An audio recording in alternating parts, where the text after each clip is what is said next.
أما بعد أعوذ بالله من الشيطان الرجيم بسم الله الرحمن الرحيم إنما يريد الله ليذهب عنكم الرجس أهل البيت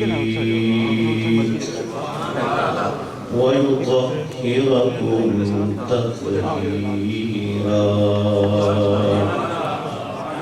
صدق الله العظيم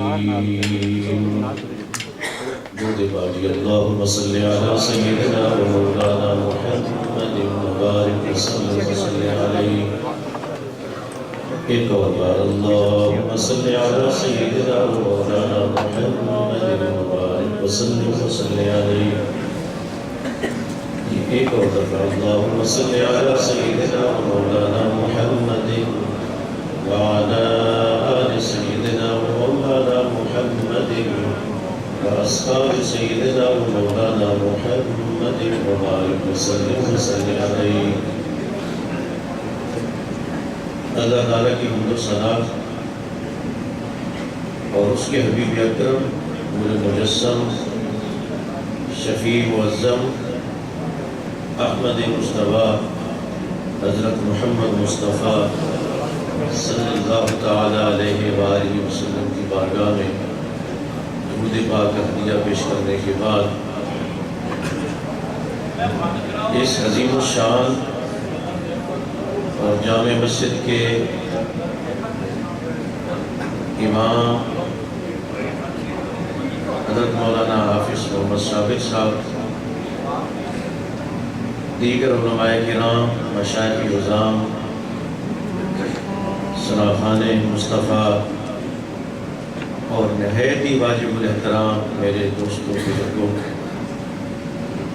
جیسا کہ آپ کو معلوم ہے کہ آج یہ شہادت کانفرنس انعقاد پذیر ہے۔ پاکستان سے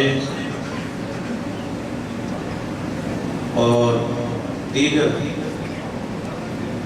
اسٹیٹ سے تشریف لائے ہوئے علماء کرام اپنے اپنے وقت میں شہداء کربلا اہل بیت اطہار کا ذکر خیر کر کے ہمارے ایمانوں کو تازہ فرمائیں گے۔ میں حکم کے مطابق چند منٹ بارگاہ حسینیت میں اور اہل بیت اطہار کی بارگاہوں میں چند باتیں عرض کر کے اجازت چاہوں گا۔ جو میں نے آیت کریمہ کا ایک حصہ آپ کے سامنے تلاوت کرنے کا شرف حاصل کیا ہے،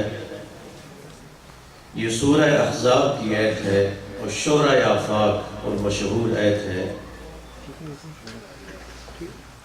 شہداء کربلا کی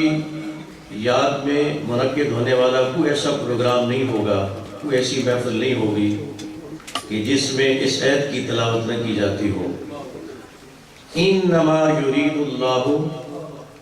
لیذہب عنکم الرجس اہل البیت۔ اے حبیب، اللہ یہ ارادہ فرماتا ہے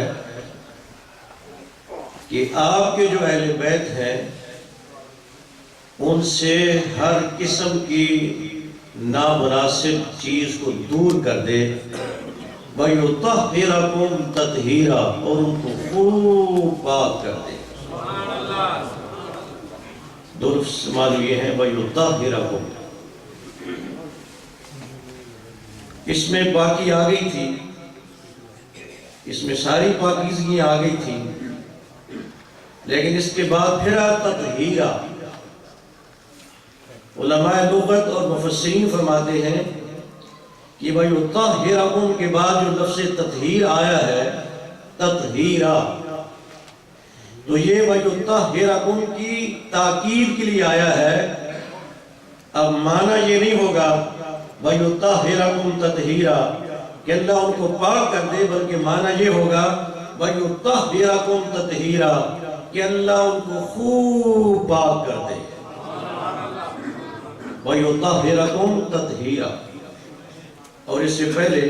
ایک لفظ استعمال ہوا ہے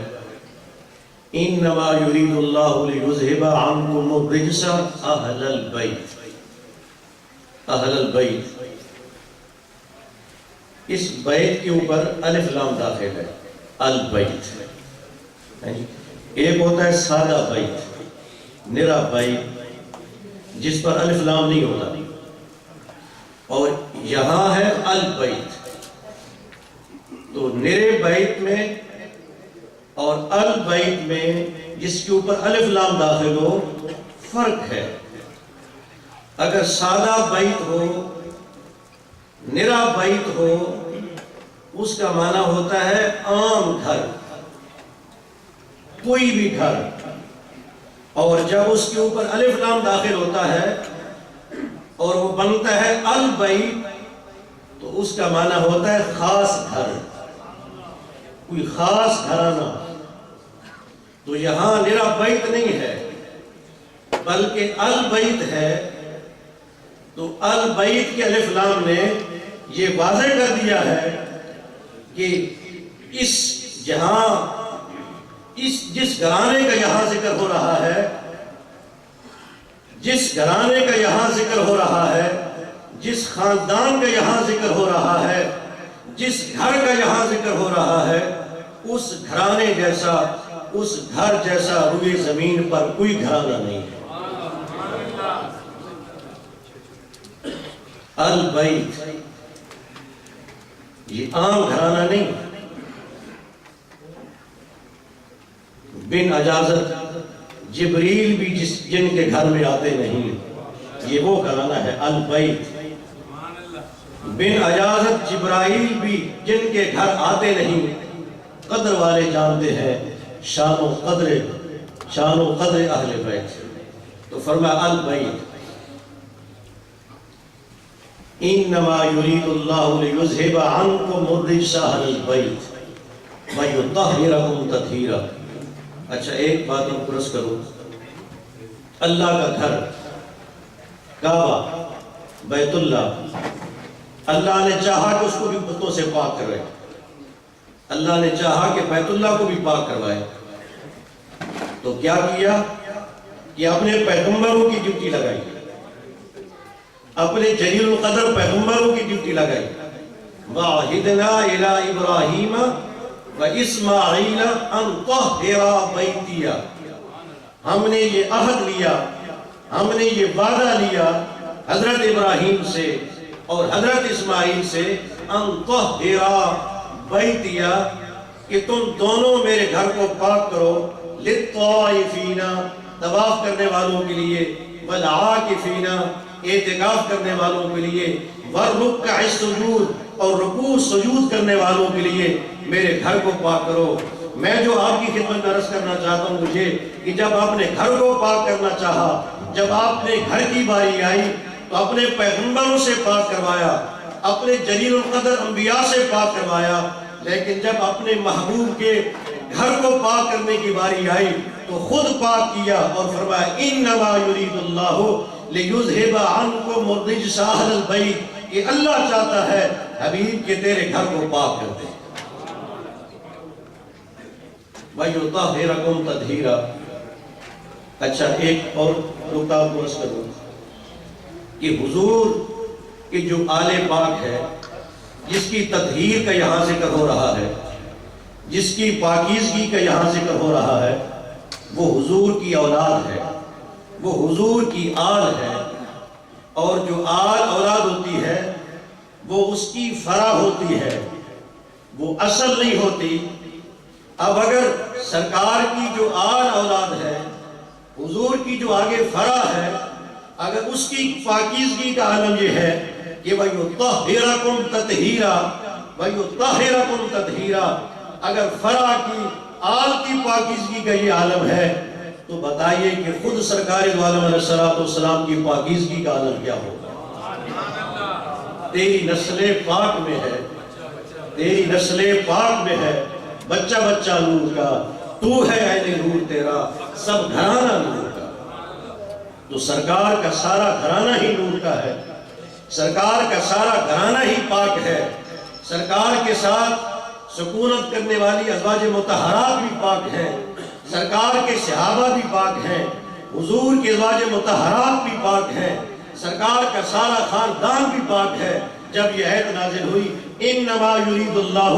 لیذھب عنکم الرجس اہل البیت ویطہرکم تطہیرا، تو سرکار دو عالم علیہ السلام نے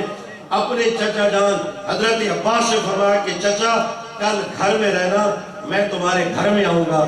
جب کل آئی تو سرکار حضرت عباس کے گھر میں تشریف لے گئے، جو حضور کے چچا ہیں، سرکار کے چچا بھی کھڑے ہیں، ان کے بیٹے اور ان کی اولادیں بھی کھڑی ہیں۔ تو سرکار دو عالم علیہ السلام نے اللہ کی بارگاہ میں ہاتھ اٹھائے، عرض کی الہ العالمین یہ میرے چچا ہے، یہ میرے والد کی ساتھ والی شاخ ہے، یہ میرے والد کی ساتھ والی برانچ ہے، یا اللہ میں تیری بارگاہ میں یہ عرض کرتا ہوں کہ ان کو بھی پاک کر دے، ان کی اولاد کو بھی پاک کر دے، ان کے خاندان کو بھی پاک کر دے۔ تو سرکار کا سارا خاندان ہی پاک ہے، سرکار کا سارا خاندان ہی پاک ہے، لیکن آخری بات عرض کرتا ہوں کہ حضور کا سارا خاندان پاک ہے، حضور کی ساری جد پاک ہے، حضور کے ازواج مطہرات بھی پاک ہے، سرکار کے صحابہ بھی پاک ہیں، مگر ان سب میں جو خصوصی مقام حاصل ہے وہ پتہ ہے کس کو ہے؟ وہ اہل آبا۔ جب یہ آیت نازل ہوئی، آخری بات عرض کرتا ہوں، جب یہ آیت نازل ہوئی آیت تطہیر، تو سرکار دو عالم علیہ السلام نے حضرت علی شیر خدا کو، فاطمہ زہرا کو، حضرت امام حسن کو، حضرت امام حسین کو، ان کو بلایا، اور ان کو بلانے کے بعد حضور نے اپنی چادر اتاری، اپنی عبا اتاری اور اپنی چادر کے اندر لیا، اور چادر کے اندر لینے کے بعد پھر اللہ کی بارگاہ میں یہ دعا کی، اللہم ہاؤلاء اہل بیتی فطہرہم تطہیرا، یا اللہ یہ میرے اہل بیت ہیں، ان کو پاک کر دے۔ پاک تو سارے ہیں، ساری جد پاک ہے، سارا خاندان پاک ہے، ازواج مطہرات پاک ہے، یا نساء النبی لستن کاحد من النساء، وہ بھی پاک ہے، حضور کے صحابہ بھی پاک ہیں، سرکار کے غلام بھی پاک ہیں، لیکن سب میں یہ جو نفوس قدسیہ ہے، جن کو اہل عبا کہا جاتا ہے، ان کو خصوصی مقام حاصل ہے۔ واسطہ اہل عبا کا، جب آپ سلام پڑھتے ہیں تو یہ جو آپ کہتے ہیں کہ واسطہ اہل عبا کا، صدقہ خیر النساء کا اور شہید کربلا کا، غم نہ ہو روز جزا کا۔ اللہ کی بارگاہ میں دعا ہے اللہ تعالیٰ اہل بیت اطہار کے صدقے میں اللہ تعالیٰ ہماری حاضری کو قبول فرمائے۔ وآخر دعوانا